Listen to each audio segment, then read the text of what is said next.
नमस्कार, मैं राकेश परमार और आप देख रहे हैं महत्वपूर्ण मुद्दा। मित्रों, महत्वपूर्ण में सबसे ज्यादा महत्वपूर्ण विषय यह है कि जिन लोगों को लगता है कि मणिपुर बस एक संजोग है, एक अदालत का निर्णय आया, उन्होंने एक समुदाय को आरक्षण देने की बात कही और दूसरा समझाए भड़क गया और यह आगजनी हो गई।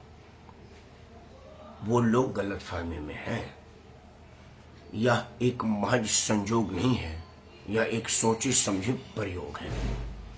भारत के तमाम सीमावर्ती क्षेत्र जो बॉर्डर्स एरिया है हमारे देश के, उनमें जो आबादी का असंतुलन जानबूझ के साजिशतन किया जा रहा है या किया गया है या किया जाता रहा है, वह डेमोग्राफिक चेंजिंग का जो कुचक्र खेला गया।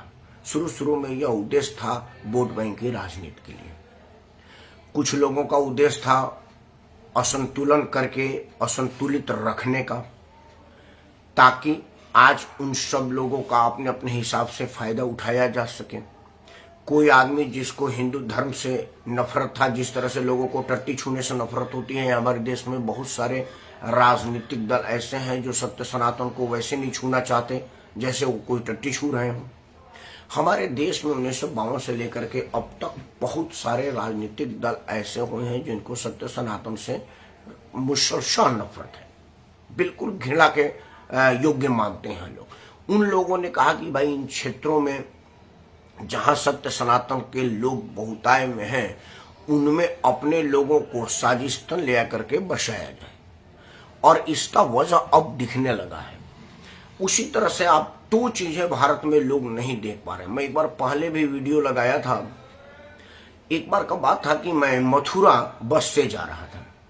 आमतौर पर ईश्वर की कृपा से मैं मथुरा अपनी गाड़ी से जाता हूं, या एक मेरे मित्र की गाड़ी है जो मथुरा वासी है, मैं उसी के साथ जाता आता रहता हूं। मथुरा में खूब जाता हूं, लेकिन मैं 3-4 बार जानबूझ के बस का यात्रा किया, बदरपुर बॉर्डर से मथुरा तक। मैं तीनों चारों बसों में एक बात देखा कि सारे बस में अगर मान लो 60 आदमी बैठे हैं तो उसमें 40 आदमी बांग्लादेशी और रेहनिया मुसलमान बैठे हैं। मैं बाकायदा बीतों उनसे पूछा कि भाई कहाँ का रहने वाले हो। एक तो लगा कि कुछ समझदार टाइप का, बोला जी बंगाल के हैं हम लोग, बांग्लादेश के नहीं है। हम लोग बंगाली बोलने का मतलब ये नहीं है कि हम बांग्लादेश, हम बंगाल के हैं। वो मथुरा में गया। हालांकि अब योगी जी ने मथुरा से 10-20 लोगों को गिरफ्तार किया है, लेकिन मुझे लग रहा है कि वो होश में सुई की तरह से तलाश किए हैं। मथुरा में मेरे अनुमान के मुताबिक लाखों बांग्लादेशी और रेहनिया वहां पर बसे हुए हैं। भारत के सरकार की दिमाग ध्यान उस जगह पर जा रही है कि नहीं जा रही, पर मेरा फर्ज है यह बताना। दो चीजें आप ध्यान दीजिए। भारत के सारे सीमावर्ती क्षेत्र में जानबूझ करके दूसरे लोगों को बसाया गया है। उसके बाद हमारे जो हाईवेज है, जो हमारा राष्ट्रीय राजमार्ग है, राजमार्ग में आप कहीं जाइए, आप लखनऊ से बलिया जाइए, गाजीपुर तक जो गया हुआ है, आप दिल्ली से लखनऊ जाइए जो आगरा एक्सप्रेसवे और उधर जेपी एक्सप्रेसवे बना हुआ है। एक्सप्रेसवे के दोनों तरफ जो होटल है, जो पंचर की दुकानें हैं, या यहां तक कि जो चाय मिठाई की भी दुकान है, आप उन लोगों का आधार कार्ड मांगिए, आपको पता चल जाएगा कि वो कौन लोग हैं। मैं एक घटना बता रहा हूं अपना। अभी मैं 3 जून को बलिया गया था, मतलब गाजीपुर वगैरह ये अपने पूर्वांचल के दौरे पर था। मैं पूर्वांचल एक्सप्रेसवे पर मैं जब सुल्तानपुर से आगे बढ़ रहा था, पूर्वांचल एक्सप्रेसवे नहीं था, वो था ये सुल्तानपुर जौनपुर वाला रास्ता। पूर्वांचल पर तो मैं इधर से जाते हुए चढ़ा ही नहीं था, उधर से आते हुए चढ़ा था। तो वो जो उस एक्सप्रेसवे पर मैं जा रहा था सुल्तानपुर वाला, तो बहुत दूर तक बड़ा बढ़िया सड़क बन गया है। तो हम थे, हमारे साथ 2 हमारे भाई थे। भूख लगी, हम लोग खाना खाने के लिए बैठे। एक 3 दुकान में बड़ा बढ़िया शंकर भगवान की फोटो लगी हुई है, और देखने से ही वो हिंदू होटल लग रहा था। चूंकि हम 3 बजे गए थे, कर्मचारी सो रहे थे, एक आदमी बैठा था, 3-4 से ऊपर हो रहा होगा। तो हम लोग खाना खाने के लिए बैठ गए। मैंने खाना लिया, भाई शंकर भगवान का फोटो लगा है, और शायद शंकर या शिवम होटल नाम लिखा था उसका। तो दुकान मालिक ने बोला, अब्दुल हाँ आज ग्राहक आया है, तो सोच से बोला कि वसीम को जगा लीजिए ना। तो मैं बोला भाई साहब आपका नाम क्या है? उसने बोला मेरा नाम रहमान खान है।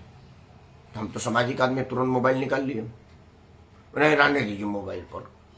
मैं बोला तुम ये शिवम होटल क्यों लिखे हो? वो बोला जी शिवम होटल से होता है कहने कि सारे लोग आ जाते हैं, अगर मैं रहमान होटल लेता तो आता नहीं, और कितना मुसलमान इधर आता है जो खाता है। लाइन होटल तो हर तरह के लोग हैं और लोग खा नहीं पाते। मैं खाना का ऑर्डर दिया हुआ छोड़ दिया। मैं बोला कि मैं इसलिए नहीं छोड़ रहा हूं कि तुम मुसलमान हो, मैं इसलिए छोड़ रहा हूं कि तुम्हारा उद्देश्य गलत है, तुम अपना आइडेंटिटी हाइड करके यहाँ बैठे हुए हो। हो सकता है तुम खाने में जहर परोस रहे होगे, क्योंकि अगर तुम्हारा उद्देश्य साफ होता तुम यहाँ लिखे होते रहमान होटल, यहाँ पर किसी इस तरह की गलत भोजन नहीं मिलती, कृपया आइए वैष्णव भोजन कीजिए। उसने बोला फिर आप कहाँ तक जाएंगे? मैं बलिया, तो बलिया तक कोई भी दुकान में आधार कार्ड देख लीजिएगा, कोई नहीं मिलेगा। मैं हरिद्वार गया, सारे सावन के कांवर वाले जो आए थे, मैं उसके पहले की बात कर रहा हूं। क्या हुआ कि हम नारियल पानी पीने के लिए रुक गए। नारियल पानी मैं बहुत पीता हूं। नारियल पाल वाले आदमी से मैं बात करते पूछा भाई सब क्या नाम है? तो अपना नाम कुछ मैं भूल रहा हूं, मुसलमान ने नाम बताया। मैं बॉम्बे गया था, बॉम्बे की तो मैंने एक बार बकायदे एक वीडियो भी पर भी बयान दिया है कि बॉम्बे में जो नारियल पानी वाला बेच रहा है रास्ते में, उसमें 90% बाहर के लोग हैं। हम सामाजिक लोग हैं। हमने एक टैक्सी वाला मिला, मेरे मऊ का था, मतलब बलिया का मऊ का, बॉम्बे में टैक्सी चलाता है। उसने अपने टैक्सी में वो मुस्लिम जो लिखा हुआ होता है ना एक टाइप का, वो लटका रखा था। उसने अपनी आइडेंटिटी हाइड नहीं किया था। तो मैं पूछा भाई नाम क्या है? मैं नाम बोल रहा हूँ, कुछ नाम बताया, हालांकि उसका नंबर में मैंने रखा था।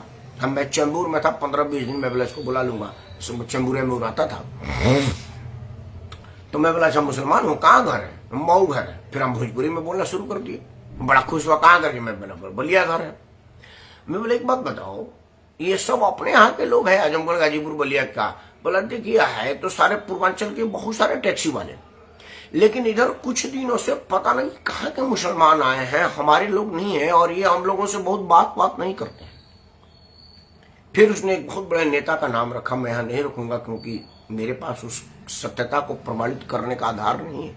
उसने बताया कि रेल में बस में भर करके आते हैं और फलाना नेताजी के यहाँ जाते हैं, 10-12 दिन के बाद वहां से उन सब लोगों को मुंबई के अलग अलग जगहों पर, किसी को चाय का दुकान, किसी को नारियल पानी का दुकान, किसी को टैक्सी की दुकान, किसी को टेलरिंग की दुकान, मतलब कोई ना कोई काम 10 से 15 दिन में सेट कर दिया जाता है, और वो लोग कमाते हैं और उन नेताजी के यहाँ पहुंचाते हैं और उससे वो अपना हिस्सा लेते हैं। मतलब वो एक तरह से फ्रेंचाइजी सिस्टम है कि भाई नेता आप 500 रुपया कमाओगे तो 200 रुपया नेताजी के यहाँ पहुंचा देना। उस 200 रुपये के बदले में नेताजी ने आपको वो रुपया दे रखा है जिससे आपका दुकान चल रहा है, आपको शेल्टर दे रखा है जिससे आप मुंबई जैसे शहर में निवास कर रहे हैं और आप व्यवसाय कर रहे हैं। तो हमने बोला और इसका दूसरा कारण, बोला दूसरा ये कारण है कि नेताजी पर एक छापा पड़ी थी, सारे लोग तलवार लेकर के खड़ा हो गए थे। यह सोच हो रहा है, हमारी देश की सरकारें यह सोच रही है कि चलिए वो आपस में उलझे हुए हैं और पेट्रोल का 100 रुपये से बढ़ते दाम पर किसी की नजर नहीं जा रही है, गैस 1000 से ऊपर हो गया, किसी की इस पर नजर नहीं जा रही है, क्योंकि सब लोगों को मणिपुर की अगजनी दिख रही है। और समाचार चैनल वालों को तो हमने लगा ही रखा है कि भाई आपको कुछ नहीं करना है, सीमा आई और अंजू गई का ही कहानी बताते रहो। आप सारे समाचार चैनल को देख लीजिए। उसके पहले वो एसडीएम महिला थी जिसने अपने पति को छोड़ करके एक बीएसएफ के कमांडेंट से इश्क लड़ा लिया था, महीनों दिन तक वो चला, उसके टीआरपी को खत्म किया। वो बेचारी बड़ा दुआ दे रही होगी सीमा हैदर को कि चलो बहन तुम आई और हमारा जान छूटा। और तब से अभी मैं समाचार अभी जब आपके सामने आया तो हेडलाइन देखा तो अब सीमा तो सही सलामत है, अंजू का कुछ पता नहीं। अब ये सीमा आवे अंजू जावे, इससे हमको क्या मतलब है? देश के आटे पर कोई फर्क पड़ेगा? राष्ट्रीय सुरक्षा में एक सीमा जो दिख रही है वो क्या उखाड़ लेगी? जो हजारों लाखों तार के नीचे से आ रहे हैं, सीमा पार करके आ रहे हैं, उसमें एक बार भी किसी समाचार चैनल ने चलाया कि भाई एक सीमा की तो छोड़ दे, जो सैकड़ों सीमा हमारे देश में राजधानी भारत के प्रधानमंत्री निवास के आधा किलोमीटर दूर उन्होंने अपना आवास निवास बना रखा है, उस पर क्या, उसका क्या? किसी समाचार चैनल आपने सुना हो तो मेरे को बता दीजिए। देश का कोई राजनीतिक दल इस पर कोई विरोध दर्ज कराया हो तो बता दीजिए, चाहे वो भाजपा हो, सपा हो, कांग्रेस हो, कम्युनिस्ट हो, जो भी राजनीतिक पार्टी हो।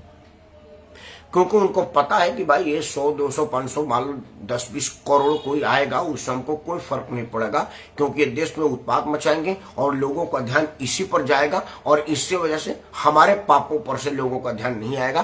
तभी तो आज राजनीति में आने वाला आदमी अरबों खरबों में है और उसको वोट देने वाला उसका फॉलोअर गरीबी के मतलब भूखमरी का शिकार है। फिर भी वो यह नहीं कह रहा है कि ये मेरा ही भाई था, खरबों में चला गया और हम वही के वही रह गए। क्यों नहीं? वो इसलिए कि आपको उलझा हुआ है सीमा आई या मंजू गई बारे में, और समाचार चैनल वालों को उनके शेयर, उनके हिस्से का माल दे दिया जाता है और वो उसी में मगन है। देश बारूद के ढेर पर बैठा है और यह हमें और आपको ही करना है।